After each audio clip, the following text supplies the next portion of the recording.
Praise the lord. ఈరోజు దేవుని వాగ్దానము. నా శ్రమలో నేను యెహోవాకు మొర్రపెట్టి తిని, ఆయన నా మొర ఆలకించి నాకు ఉత్తరమిచ్చెను. నాకు కలిగిన బాధలన్నిటిలో నుండి ఆయన నన్ను విడిపించెను.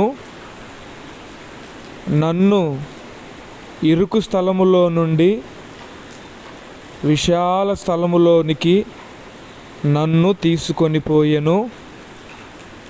నా ప్రాణమునకు నెమ్మదిని, నా ప్రాణమునకు ధైర్యమును కలుగజేసెను.